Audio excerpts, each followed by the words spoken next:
The Los Angeles Rams are looking to attack the 2025 NFL Draft with just one goal in mind, getting to the Super Bowl once again. They were just a couple plays away in Philly of making it to the NFC Championship, but unfortunately, a bunch of snow really slowed them down after just an amazing performance. And so now, Ryan and I, we are going to break down our first 2025 NFL mock draft for the Rams.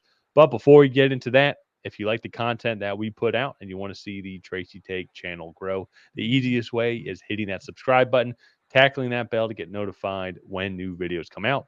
And while you're at it, leave a like and a comment. Let us know what you think of the mock draft and what you would want the Rams to do come April. And Ryan, that being said, let's pull this up here. So we did a full mock draft, all 100 or so picks. And actually, the Rams own the last pick as of right now when it comes to the third round. So we'll get to that here in a second. But here we went with Cameron Williams. I think looking back at this now, because just because of the timing of this and personal events as well, we did the mock draft around the Senior Bowl time as well. And I think Cameron Williams is going to be a fine player in the NFL. He's going to need a lot more development. And I feel like he doesn't have the first round grade. I feel like this might be, but I do think that this is going to be a top spot for a tackle for the Rams to go. This is about where you're going to see those Ariante Ursaries. You're going to see potentially those Josh Simmons, those Josh Connerleys come off here. And with Alaric Jackson being a free agent, we'll have to kind of see what he ends up going for. But also, too, just getting more offensive line depth as well. Maybe even getting just some more interior guys wanting to keep protecting Matt Stafford or potentially whoever the quarterback might be here come in the near future. But Ryan, want to throw it over to you. What are your overall thoughts on Cameron Williams and what he would bring to the Rams if they do select him here at 26? Yeah, so my thought process, or our thought process, kind of going through this was they need tackle depth. Alaric Jackson is a free agent, so if you need him to come in and play right away, I think you can definitely do that.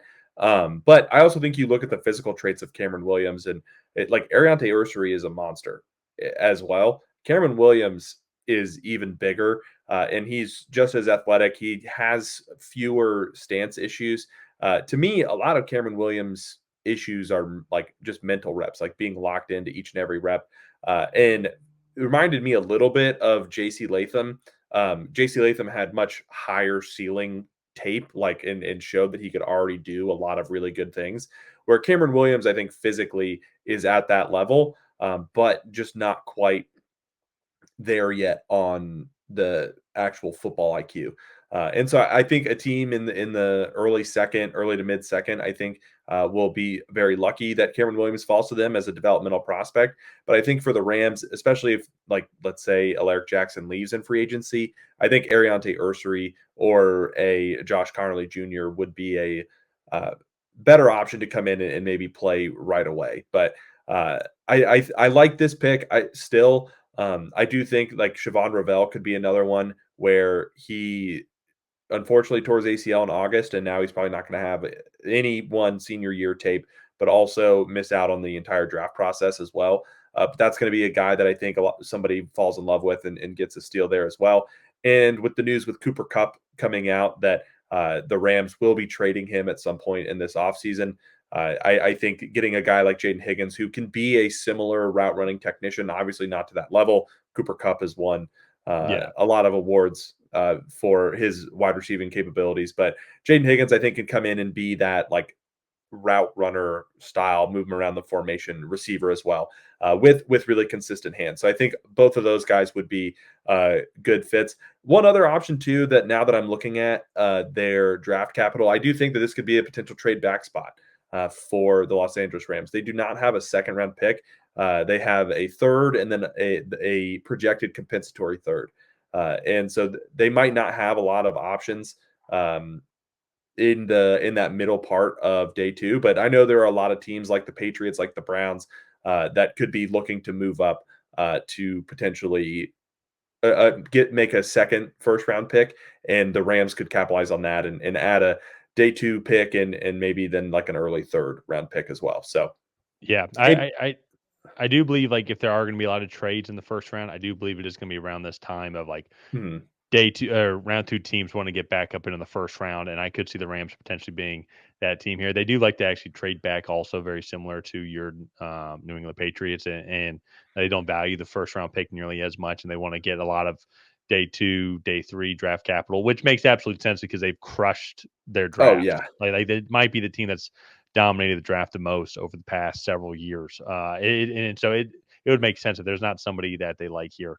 I can see them going that route. And so I also think too, this is where, and we're going to get into secondary here with the next pick, but makes me do think that they might go secondary more here because there is kind of a drop off just on overall yeah, talent. So like if Siobhan Ravel's still here, if Benjamin Morrison's still here, Jade Barron's still here, that's going to be a very big need for this team, and they can go get offensive tackle depth later on. But they do end up here with their next pick, as they don't have a second round pick, but their 90th pick, Nohl Williams, cornerback out of Cal. And once again, kind of as I mentioned, this is just need a lot more help with the secondary. Just as a whole here, you have guys like Akila Witherspoon, who's going to be a free agent as well, and a couple other guys I think that they could just improve on, so to say. yeah. And so they've drafted young. I guess you always draft young, but like there's still some young players that are on this team as well. But I still think just getting more bodies out there, getting more talent is going to be something that they're going to want to focus on. Yeah, and, offensively too, I guess they did a really good job this past season drafting defensively with Cameron Kitchens, Braden Fisk, Jared Verse.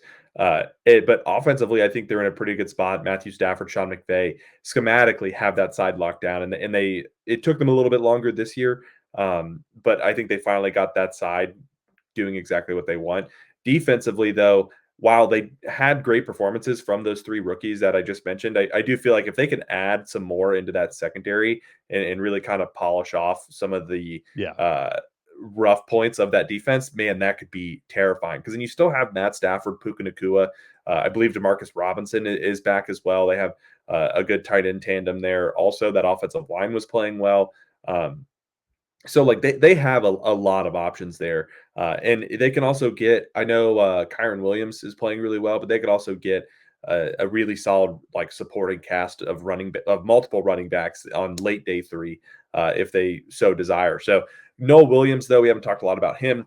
Uh, Prototypical size, I believe he's like 6 foot, 6'1", 190, 195 in that range. He has good arm length, aggressive corner, but he's a plus athlete as well. He maybe is still a little raw. But I think this is a guy that we could really see kind of rise up through this draft process. And he's a phenomenal day two steal, I think, at this point. So I really like this pick. There are a few other guys, if they wanted to go more offense, they could go with Harold Fannin, get him here. I do feel like, especially after his Senior Bowl, he might be falling a little bit. I also look at past drafts where you look at guys like Jatavian Sanders, who are those undersized, like more receiving threat tight ends. Like Jatavian Sanders went at the top of the fourth round last year. And so I think that would be interesting. They could also go with Chris Paul Jr., the linebacker out of Ole Miss, or Mello Dotson, another corner, who was not taken in this mock draft, but another solid corner as well. So Okay. let's move on to their final pick and the final pick in this mock draft as well. And that's Carson Schwesinger, the linebacker, I believe out of UCLA. And a lot of people just really like Yeah. his tape. I'm not going to lie, I'm not the most familiar with his game, but I do think that if the Rams can add a a solid linebacker to that second level of that defense, that'll just do so much for this front four to really get after the passer even more. And I think that would just be a really good move. They have the draft capital to do it. Also, at a certain point, with teams like the Rams that have a lot of holes filled, you're kind of just going best player available, and that's kind of what Carson Schwesinger was. Yeah, and something similar too is there are some areas as good as that front seven was for Los Angeles, and how good the rookies are. Like there maybe could get a little bit more overall talent in the linebacking room. So I think going here, especially too with a compensatory pick, kind of a little luxury pick here to round out round three. So I think another sneaky spot here is potentially draft Quinn Ewers. I think this would be a very interesting Yeah. team for him to go. I think everybody has admired his poise at Texas, but there's definitely some talent deficiency. But I think if you put him in Sean McVay's offense for a couple of years, see him develop, have him sit behind Matt Stafford for a couple of years as well, as everybody's trying to figure out, and if he wants to come back as well. I think this could be a potential quarterback spot that they go here. So, or maybe they go Jackson Dart either. So, just something to consider. I think for this Rams, I feel like once again they'll probably go the quarterback position here towards either here or at some point day 3. Yeah, and I definitely think they're going to be looking whether it's a Justin Fields. I don't think that the Rams are just going to kick the can down the road on potentially finding Matthew Stafford's replacement. That doesn't mean like that they're going to spend a high caliber asset on a quarterback. I would do that in this draft Yeah, really anyways. But I do think like that they will start throwing darts at potentially trying to find a quarterback of the future. So exactly.